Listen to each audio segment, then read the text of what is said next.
so I don't find many eggs around. So that said, we're going to be using just a little quantity of flour. So let me give you a quick run of the recipe by measurement, and then we'll get right at it. So for the flour, you're going to be using 1/3 cup. This is the measuring cup here. This is a regular measuring cup. It's sold everywhere. The 1/3 mark of it is there. So you're going to be using 2/3. That is 2 of this 1/3 leveled. And anytime you want to level out your flour, I'd always advise you not to level it out with your hands, because in the process of doing that, you tend to compress the flour into, the cup more, and tend to pack more into the cup. So what you do is just to take, I'll show you a sample. I already have mine measured, so I don't want to remeasure because I did that to make it faster. So let's just assume that this is a cup of flour. You have this, it's already like a heap. This is too much. So all you do is just to shake it off, and then it comes to this. So this is 1 cup. You shouldn't do something like this. I'd never advise you to do something like this, because you end up pushing in more and then adding more to fill it up. So you'd be surprised sometimes how you feel like your flour is the same thing, but your cake seems dry or seems so hard or anything. So I had that already, 2 of the 1/3 cups here already. So I'll be adding my extra ingredients just because I just wanted to show you that. So basically, another thing you need to know is this recipe can actually pass off without using baking powder, because it's actually a recipe that shouldn't rise up too much. It's not a cake, it's a brownie. It's supposed to be flat, all right, flat and fudgy. So aside from baking powder being a raising agent, it's also a preservative. So I don't always keep it because I still like the part that it's still a preservative. So for my own measurement, I'd use 1/8 teaspoon. That's the smallest teaspoon in the pack. Leveled, right? Leveled, totally leveled. Here, 1/8 teaspoon, like this. I put it into the flour mix, and then the opposite of it being 1/4 of the baking soda, the bicarbonate of soda, is that you need more of the bicarbonate of soda for you to have a better fudgy cake. So then you use your 1/4 teaspoon heaped. This is the only ingredient that comes heaped for brownies. Heaped, almost like you're going to be using 2, but yeah, heaped, right? Heaped. See, look at the heap. Look at what it looks like. Heaped like this. It goes in because you need the presence of that baking soda, because everybody knows how baking soda is a good strengthener. It gives better structure to whatever it is you're baking. So remember, I told you it's supposed to be fudgy and cookie like. After that, I'm going to be using 1/2 teaspoon of salt. So reason why it's always better for you to use your unsalted butter, so that you can control the quantity of salt going in. See, so here, and that's going to be all about for dry ingredients.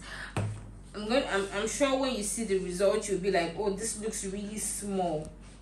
But don't be tempted to make it 1.5 butter. I can't promise you the same amazing result. So because it's just a little bit of flour, I use this little container. So all you just need to do is fold everything in as always. Always prepare your dry ingredients first and set it aside. Now we'll go ahead to use up this. So once I add in the sugar, my sugar quantity is 1/2 cup. 1/2 cup, that's 1/2 cup. 1/2 cup on the mark of it inside this for 1 butter. So I'll be writing down this recipe in a clear term, under the notes, so you can then always refer to it. So I'm going to be using 2 tablespoons of unsalted butter. All right, so leveled as well. This is the largest spoon in the pack, so 2 of it. So ensure to always make sure that all your ingredients are at room temperature, because now I have to press this in, because it's butter. It's not going to go in if I don't press it in. So for those that might tell me that maybe why am I pressing it in, I need to press this in. This is thicker and it wouldn't go all the way into the spoon, and I won't be able to get an accurate result if I don't press it in. But for flour, please don't press it in. So this is the first tablespoon I said. This is the first tablespoon I'll be going with the second one now. So same process. So the process is really simple. I'll take this to my gas cooker, and then I cook this, stirring it for just about a minute till all of the surface is bubbling, like you're caramelizing it, something like that. You know how you make caramel syrup, like that. So you're just going to cook it on medium heat, so all of the sugar will melt, and then there'll be like an overall bubbling on it. After which I'll bring it back here, and then the next thing I'll be adding is going to be for the recipe now, we're going to be needing 2 cups of this mini chocolate chips, but to go right into the batter, we're just going to be needing 1.5, that is 1 cup, and then half cup of the chocolate. It's going to go into this batter, and then I'm going to fold it in. I'm going to get like a clump of chocolate. It's going to look like a chocolate seizure. After which I'm going to now work it through with just 1 egg, break it right in with the yolk and the white and everything, mix it in briskly. You don't mix brownies in too much so you don't overwork it, and then you're going to have like a stretchy, elastic consistency. The more elastic it is, the more fudgy you'd expect your result to be. After which I'll be adding the vanilla flavor. Just fold it in once or twice, like one or two strokes. After which I'll add my flour, reserve just a little bit, like just the one that's just going to be stuck in the bowl, and then I'll add the remaining half cup of brownies into that, coat it and pour it into the mix after I've added the flour, because I need to coat it lightly, the chocolate lightly, so that everything wouldn't sink all the way to the bottom, you know, so that it can stay in, because you know it's supposed to be a chocolate chip brownie. So once you cut it, you should be able to feel some chips in it, right? So let's go ahead with it. So I already put the 2 tablespoons of unsalted butter. I put a half cup of white granulated sugar, not custard, not processed, just the regular granulated sugar that is sold in the stores. And then I'll be going ahead to add my coffee cup. So 2 tablespoons. So this is the second one now. So going in.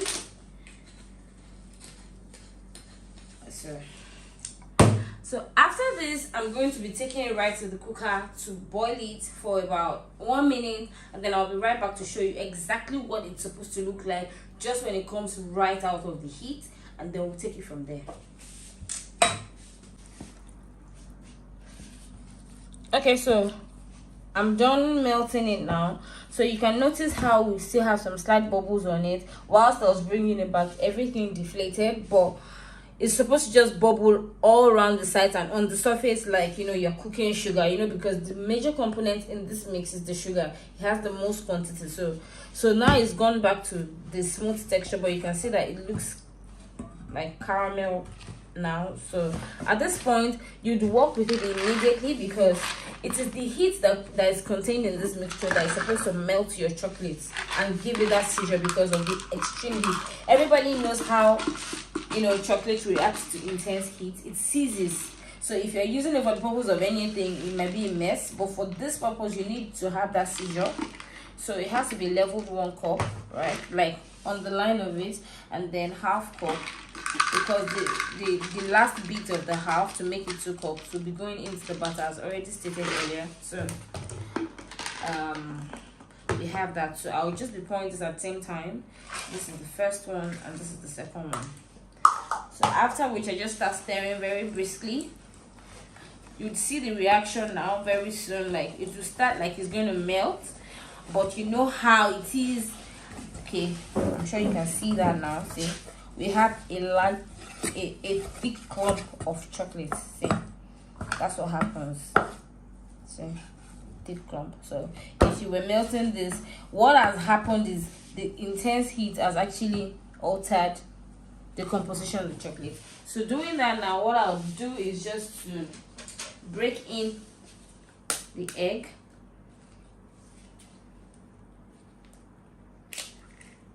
One egg. After which I'll just stir that in, and then you'll just see the reaction. See what I'm doing. So I'll lift up my wooden turner so that you can see what I'm talking about. So see what I'm talking about. Has an elastic consistency, and that's what it will look like. Thereafter, I will then take my vanilla. Vanilla is 2 teaspoons. 2 teaspoons of vanilla per 1 batter. So here we have 1 teaspoon. So then I'll take it 2 times. 2 teaspoons. That's 1. And then that's 2. Close that. Just give it a little mix, just to blend it in. Nothing serious. No over mixing. It's a very gentle batter. So after that, I'll add my floured ingredients. So and that's about it. So everything goes in, almost everything. Remember I said I'll just leave a little bit to add to it. So after giving it about 1 to 2 strokes with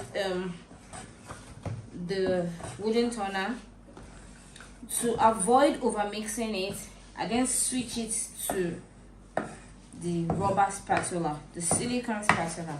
Reason being that is actually more flexible, and in being flexible, it goes all the way to all the corners and all the sides to make sure that everything is well mixed without you necessarily overdoing it. So after having about 10 strokes, you'll be good to go. So I'm not counting, but see, I'm folding and I'm pressing it in just to make sure that everything is getting in.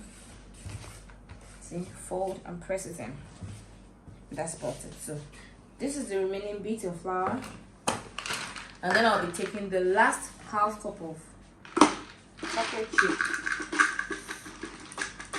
The last bit of it. So here, and then I'll pour it right in here. Give it a little swish. Turn, mix, mix, mix, mix, mix, mix, mix. Mix, mix, mix, mix, mix. And then it goes right in. And then give it about 5 strokes. 2, 3, 4. Basically, you get the idea, right? No over mixing. And then we have our brownie batter ready. Yay! So the result is never runny, it's never too thick, but it has like